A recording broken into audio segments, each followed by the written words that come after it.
All right. So today we're going to talk about something known as the efficiency template.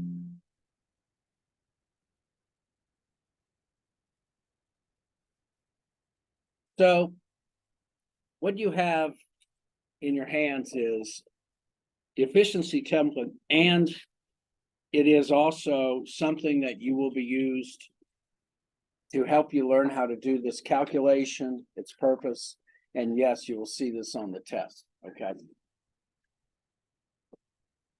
So, as I said before, along with creating new channels, we need also to audit the channels that we have. The document that you have is ultimately used to be able to evaluate whether or not the channel partners are being justly compensated. So what does this capture? It captures three things. One is it captures the amount of work done by each individual member of the channel in performing the 9 channel functions. The other thing that the efficiency template does, which is extremely important, is it captures the importance of each function. So, not all of the functions are valued as more as the others. Many things, such as financing, especially when the consumer carries their own financing, doesn't necessarily have the level of importance with each channel member that it does with the end users.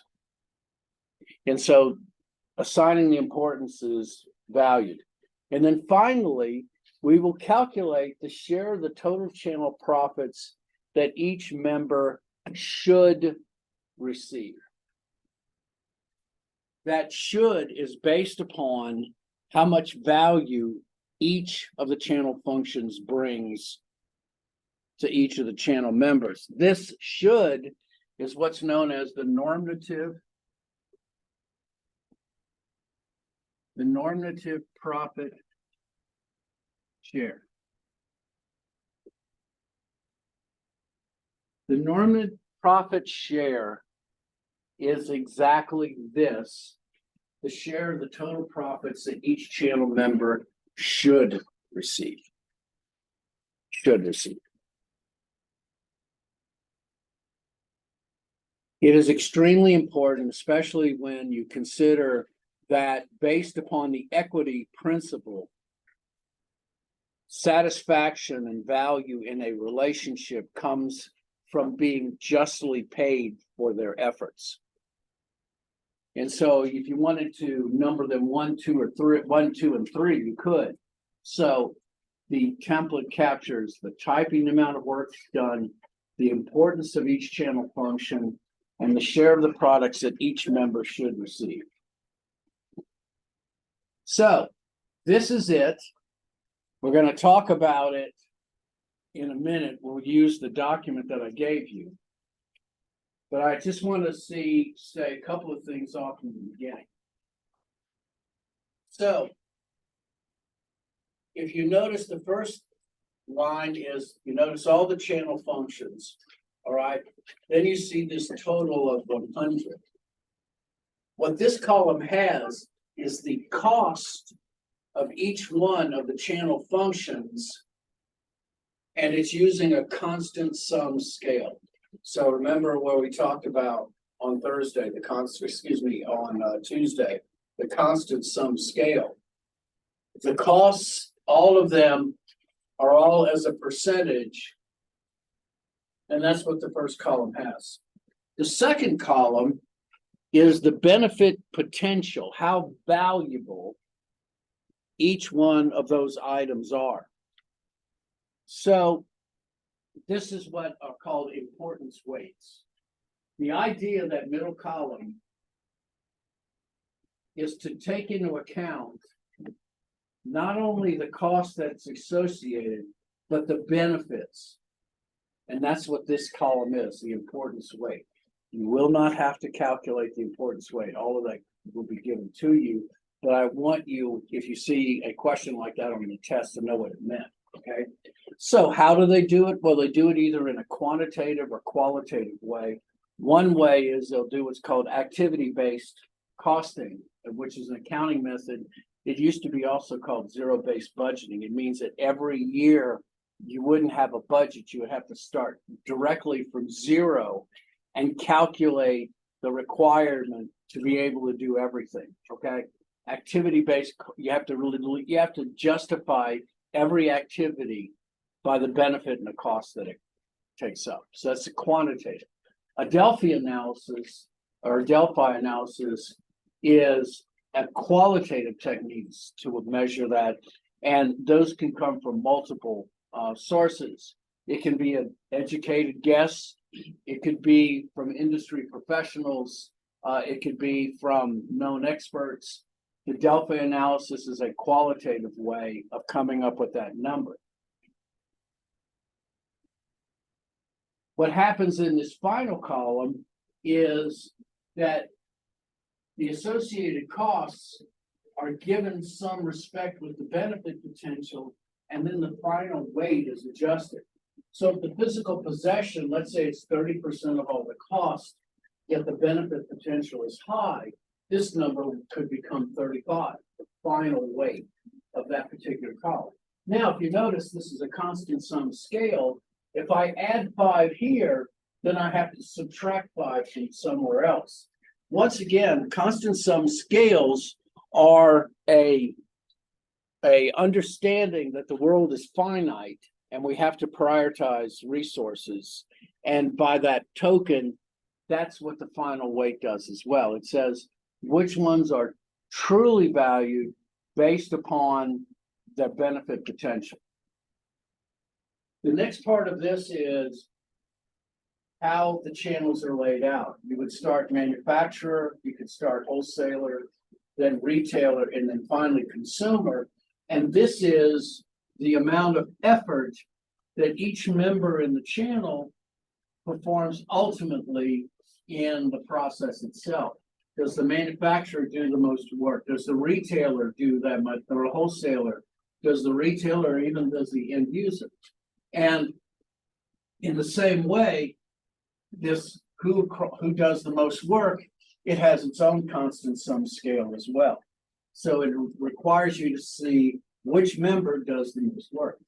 Those numbers, once again, will be taken care of, but there's a calculation that you'll have to perform. So without further ado, let's move on to that form you have in your hand. So if you'll open that form you have, the first thing you're going to see is this page, and it's once again to emphasize to you the major points. One of them is that marketing flows and channels, and that with every flow, there is a cost. And with a cost, there also goes the concept of it being a benefit. I'm sorry. Oh, I'm sorry. Gosh. First time around. All right, I'm sorry. It's okay.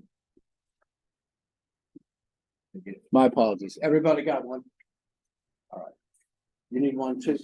All right. How did everybody get this? Yeah, no problem. Everybody got one?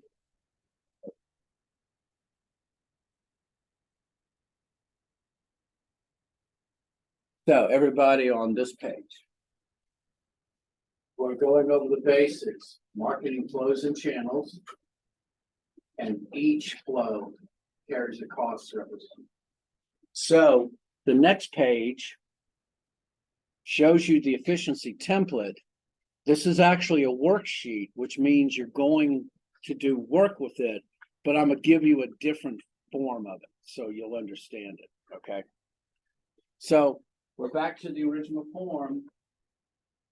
So if you notice the little stars, entries in the columns have to add up to 100.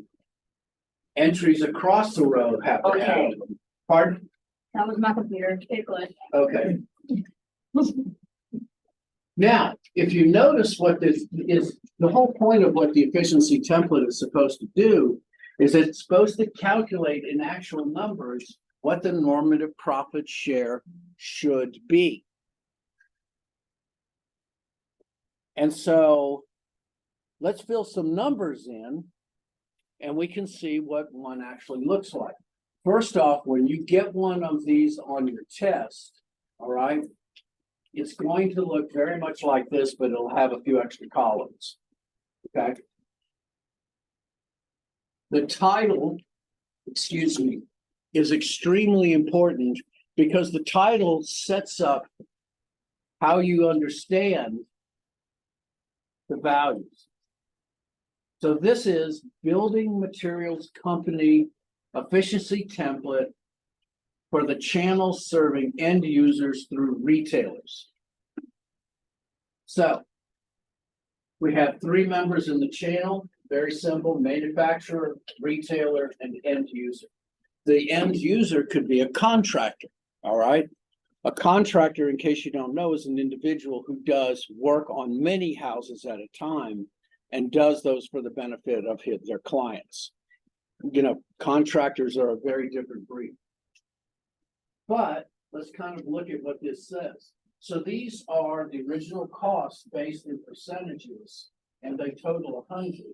Now the benefit potential has now been added in. And so the benefit potential for physical possession is high. So as I said, it's now 35. Ownership, the benefit potential is hot, is medium, but it is higher. Now, as I said, if I add numbers here, this is a constant sum scale, so I have to lower numbers elsewhere.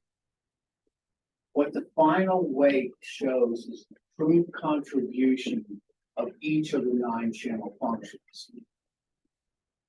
And so physical possession is number 1, financing is number 2, ownership is number 3, and the rest drop towards single digits.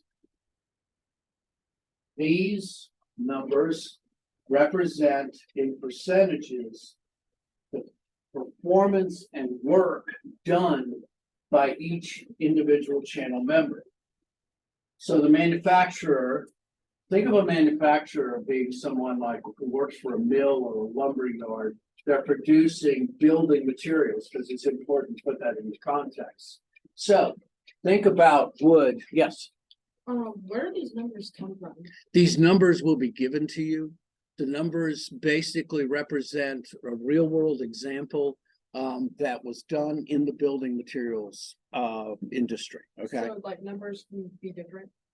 The numbers could be different, but they're not going to be too much different from this. Okay. So like on the test, you will probably see a title similar to this. The numbers will be similar, but you'll have to do the calculations. You will not have to do any of these numbers. These numbers will be given to you. Okay. Okay. You have to do one other thing with that, and that'll be the thing we're going to talk about next. And that's calculating this number at the bottom. Which number? You'll be needing to calculate this at the bottom, the normative profit share. That number. Okay. All right. So the normative profit share is calculated by multiplying the final weight. You can look at this slide here because this is the one you'll be using. You'll be using this slide. Let's see the test, but I won't help you cheat. I'm not going to put the numbers in for you. So you'll see like that. Okay. Since these are percentages,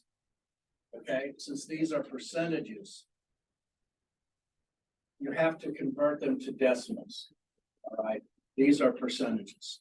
Let me see if I can move this down a little bit to make it easier for me to draw on. There we go. So where final weight and performance You see each one of those, I've added a column for you to calculate. You will see this on the test. And you'll have to calculate that. So. Did they leave me with a marker?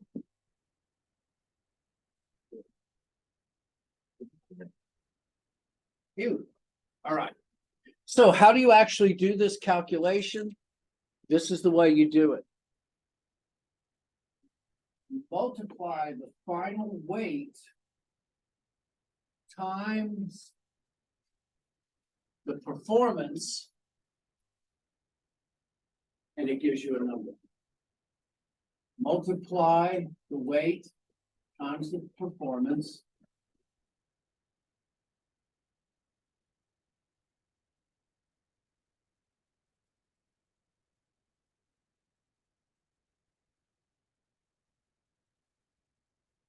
And we're going to come up with a number in this column. So I want us all together to work on the first column, right? So if you would, please pull out your calculators or your cell phones, whatever you have. And we're going to together calculate the first column. We calculate the final weight, its value, and then how much value the manufacturer gives. It's all gonna, we'll see at the end, okay? So I would like somebody to multiply 0.35 times 0.30. 0.105. 0.105, all right, very good. All right. Next one, just shout it out, I'm good with it. So what's 0.15 times 0.3? 0.045. 0.045. Fill this in on your little sheet there. What is 0.08 times 0.2? 0.016. 0.016, very good. What is 0.04 times 0.2? 0.008. Very good. 0.29 times 0.3? 0.087. Very good. What is 0.02 times 0.3? 0.006. Very good. 0.03 times 0.2? 0.006. And then the last one, 0.04 times 0.2. 0.008. Thank you. All right. Now I need somebody in here to add all those numbers together. And shout out the answer.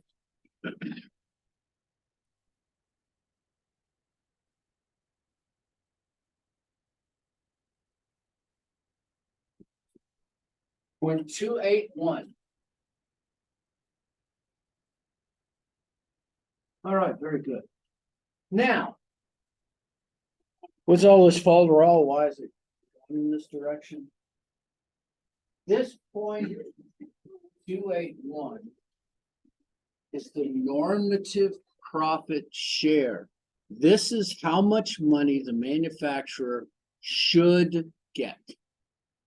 Okay, now I want you to be able to put this in your head because you're going to have to answer a question like this. Does this make sense for the manufacturer of building materials to receive 28%?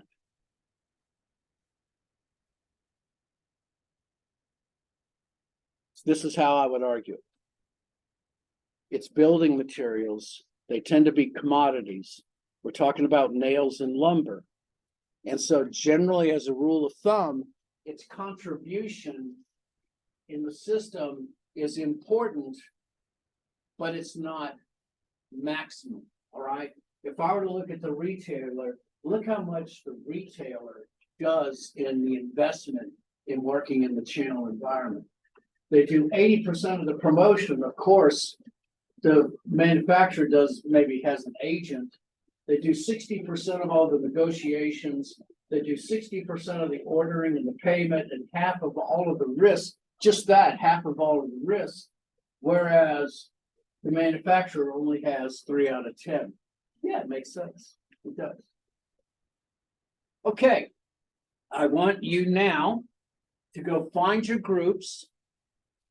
Go find your groups, and I want you as a group to finish these next two for me, please. Okay? Yes. What's that? I should be a little bit, so I'll back up. See? Here's the other one. Okay. Oh, there you go. Yeah. Watch out. Okay. I have. Oh, you gotta find out what group you're in. All right. All right. There, find yourself in the I group. don't even wanna like create. We're in the second. Oh, right here. I'll try. Are you blocked right now? There, I I have to figure out what you're saying.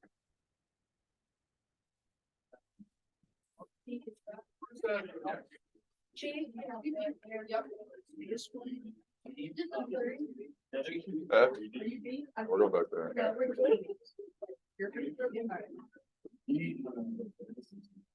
Of course. I'm sorry. We're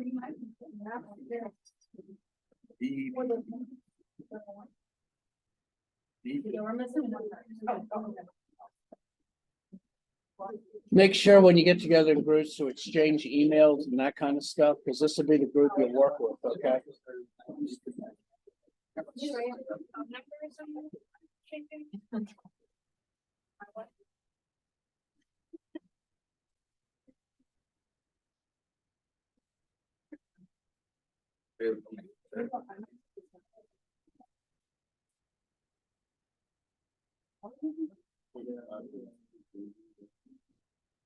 Oh, how do you get that number, by the way? So you have this way. Now you multiply it times this one. Okay? So I'll give you the first one, and you'll have to do the rest on your own.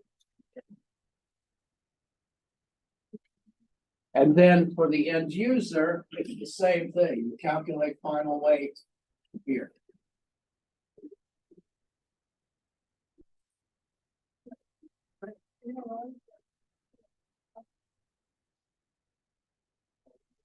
Oh, was it? You're not having. I love that. I think we're missing, we were gonna do this thing. That's fine. I mean, there's one or two members that always miss out. Gotcha.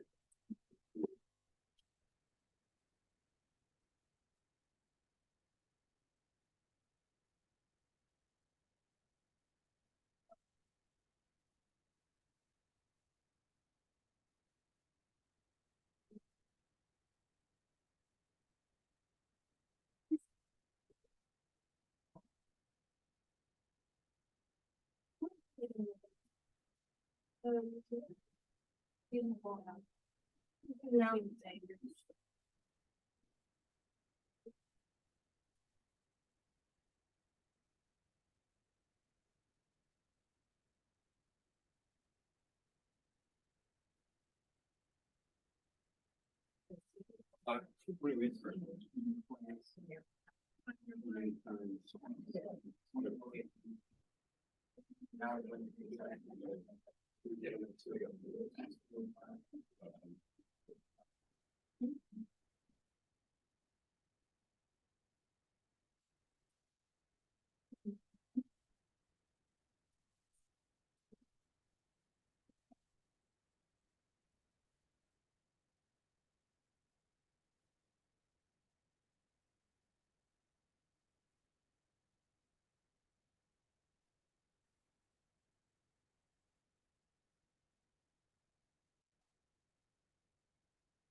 Yes.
I'm gonna, Yeah. I have the same. Oh. I mean, what?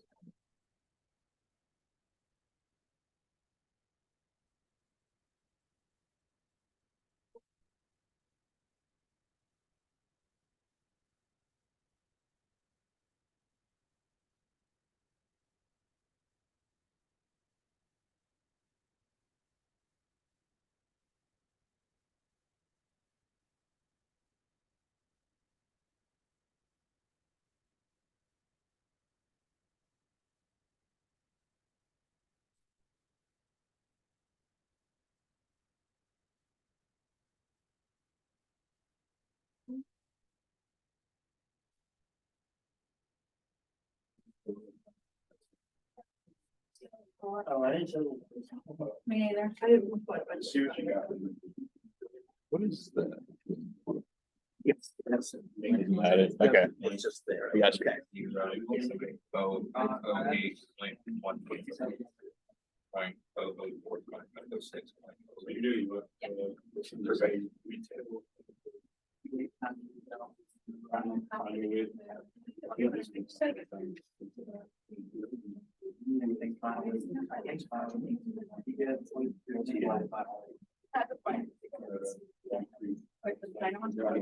One like that, NPR.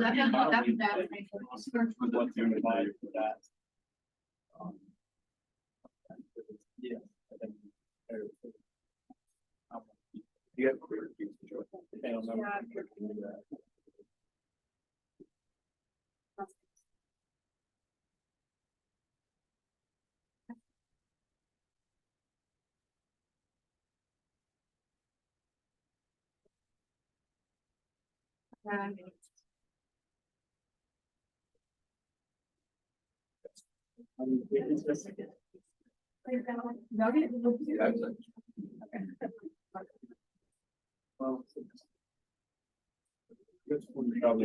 Brains work kind of headed on the bottom, it just makes.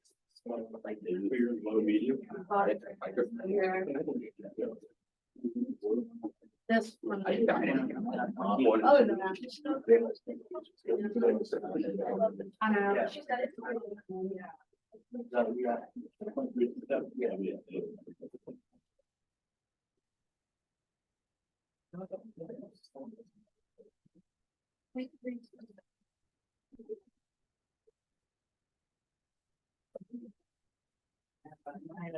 Yeah, I don't know, yeah. Yeah.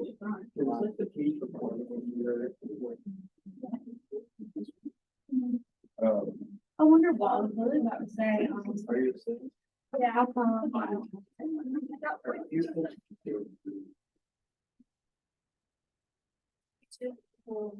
Probably just entered a number. Yeah. Number we did, I put up with 0. Yeah, that's, yeah. I had to read, I like, I mixed up a number. Okay, the wrong number. Go into the, are you going to the China? I was doing final rate, I actually think this number, and then I realized it was. Yeah. You know, you got.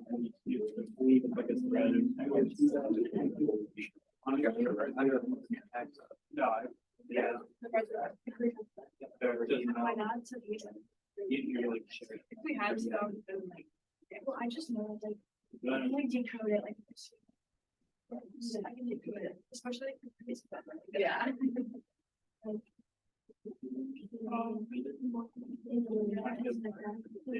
That one really good.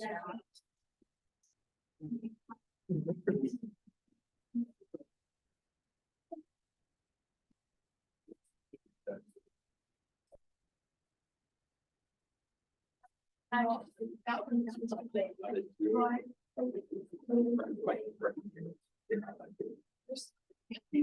just go over the.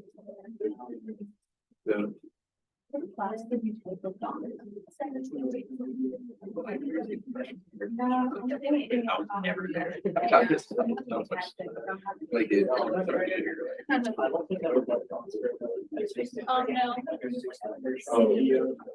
Yeah, and then my illustrator, like, I think that's the best. it was saying. Dude, I am. Let me see your sheet. Let me see your sheet. No, me too. I like, it's really. When I go to save it, it just wipes them all white. Those are missing. And I'm afraid to exit out and start over because I'm afraid about. Yeah, you're. So I think you're just. They're all, or maybe they're all voted. I have my calculator. It's okay. Like, not be rich. That's for the whole time. That's why this time. Someone start and cry it out.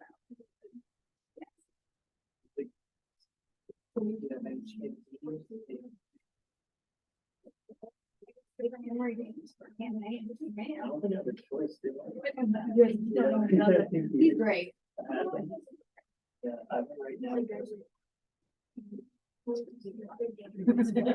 Yeah. He loves to talk about him. It is.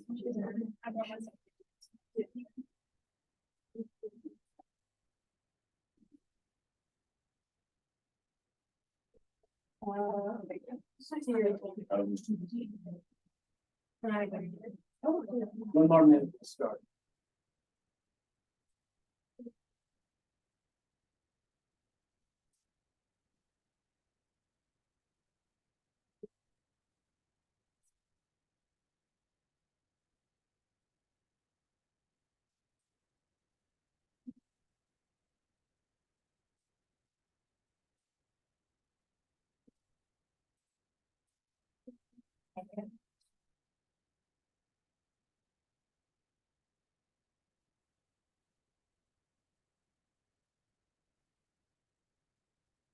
Okay.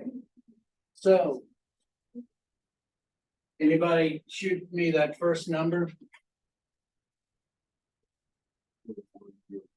Very good. The next one, pardon me? No problem. What's the next one? 0.064. The next one? 0.024. Very good. Next one? 0.87. Next one? What's that? 0.10. 0.18. 0.24. And what's the number here? 0.392. So. In normative, by the way, this means nothing, all right, just not worry about that, okay? So, 0.392. So the next thing you would ask yourself is if 28% makes sense for the manufacturer, does 39.2% make sense for the retailer? Well, yeah, it does. It does. Nearly 40%, they do nearly all the promotion. They take the risk, they do the ordering, they do the financing, they do the payment. So yeah, that does make sense. That is the good normative profit share. Now, yes. I'm sorry, you might have already answered this, but what if it doesn't make sense? Did you do something wrong? Well, no, if it doesn't make sense, then tell me what.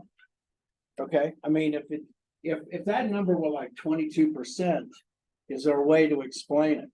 I mean, that would be a very good, but it should have something to do with how much they contribute in the flow, okay? So. Now, let me show you a little cheat here. So 0.281 plus 392. This is 37673. So 1 minus 673, 723. The bottom, this number should be 32.7. So that's the additive qualities of addition, the substitution qualities of additions, fifth grade stuff. Okay, so that's your check. All right, you got everything right if this is your answer for the third one. So let's do the third one. So what's the end user? Okay, first one here. 0.14. 0.14, 140. Next. 0.045. 045. Next. 000. Very good. Next. 008. 008. Next. 116. 116. 01 or 11? 116. Got it. Thank you. Next. 004. Megan. 004? Yeah. Okay, next one. Same thing. 006. 008. And what's the total? 32.7. There you go. 327. Whether you report this, by the way, as 3 decimal places, as 32.7.327, or whether you say it is 32.7%, either one is fine. All I care about is the calculation. Now, we have a little oddity here because it's saying that the end user should get some reasonable profit share. Well, in the truth, in all honesty, no, the end user can't. But what this does is it gives you an idea that the consumer is just not simply sitting there like a bump on a log. The consumer contributes to the channel system. The end user performs channel functions. They do the financing on their side. Look at the ownership and physical possession. An example of this would be, once again, we're talking about building materials. Let's say that individual consumer has to buy a bunch of lumber, especially if the supply or the price demands get excessive. It means that they have to buy those, take ownership of it, and then store it in some location with the hope that the weather doesn't come along and wreck everything. So that's also an acceptance that the consumer takes on risk. And so, do they receive a percentage? No, but you recognize that the consumer is a valued member of the channel system and that there should be some kind of break in there. Whether it's an addition service, whatever, help and finance, it is a basic recognition that the consumer performs a function. Now, what you will see on the test is going to be this with the columns, but it won't have the OR 0.35 or the OR 0.3 or any of the cheat notes that I just put on it. You're going to need to calculate the normative profit shares. And if you explain their percentages by the amount of performance, then that's how you do it. Okay. This is 20 points on your test. Okay. This is the one mandatory essay question that you'll need to do. And I'm recording this so you can always check it online. We all cool here? You got it? Good. Good. This is really a very valued thing. And of course, it's always difficult when you kind of bring out these concepts because all that you're doing is the numbers kind of get in the way. But I want you to see ultimately what we came up with. we're actually showing, based upon the value that they bring, that these are the contributions that they should have. And it's because of a very valued reason as well, okay?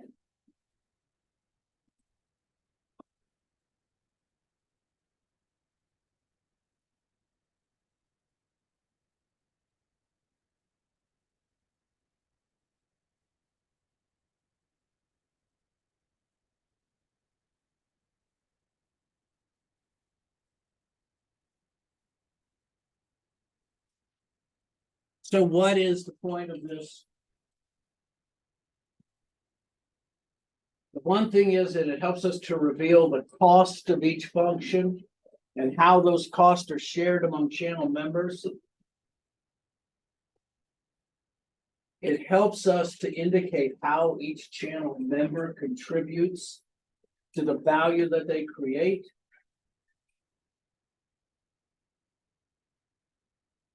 It demonstrates how each function is important to the total performance. And the last is really important. It is a way for you, if you are the individual doing the argument, to justify strongly to state whether a channel partner should be getting more or getting less. It is a very powerful explanatory tool. Because something like this can really upset the apple cart. Ultimately, what we want is we want to be consistent with a concept known as the equity principle. So I briefly touched on the equity principle, and here's the equity principle. A member's level of compensation in the channel's system should be equal to the degree of their participation and the value that they bring. Simply stated, an honest day's wage for an honest day's work. Compensation should mirror the normative profit shares.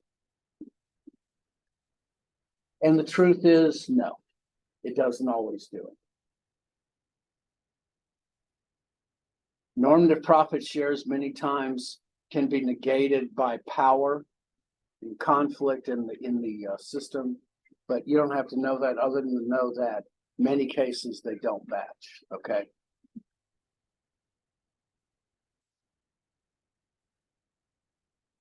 What the efficiency template does do is that it really requires you to identify the actual costs that go through the system and then work on an agreed on estimate of what value each one of those costs brings. Remember that first sheet. Channels flow, and every flow has a cost. This looks at the cost and the value that each thing brings.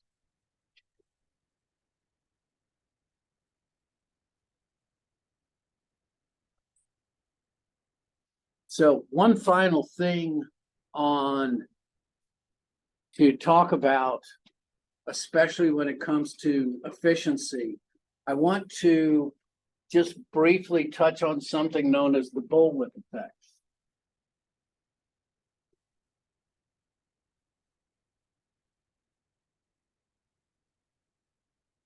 So, you ever seen a bullwhip? Kind of funky in the way that they're built. Bullwhips are very interesting. Bullwhips actually make that sound by breaking the speed of sound.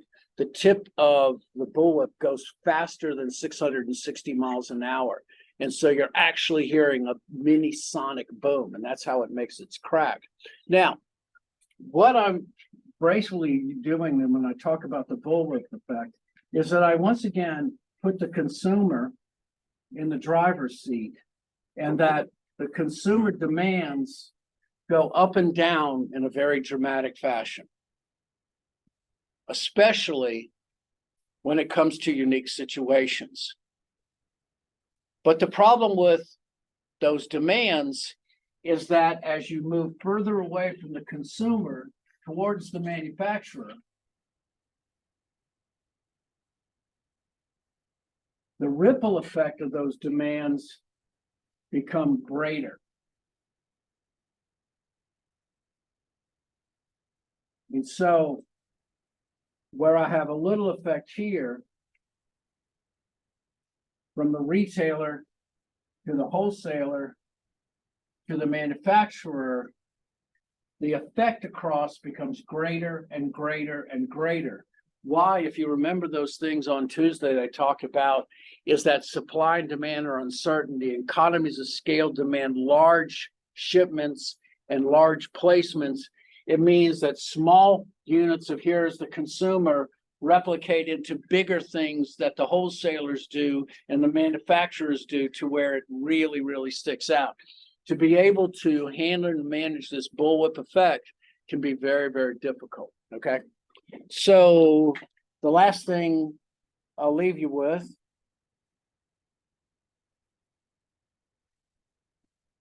is this last sheet here. And so back in 2016, Miami of Florida came to App State and played a football game here. And like good mountaineers, you overconsume the amount of cartons of drink that we could have. And so what happened is you broke the retailers around here. The retailers broke the wholesalers broke the distributors, and the factories were going out of hand trying to create enough beer for mountaineers to be able to drink during the football game. Okay? Kind of not true, but you kind of get the idea. All right. So I'm just going to leave you with this, folks. If we can't beat them in Chapel Hill, let's beat them in the bars. Okay? Have a good weekend.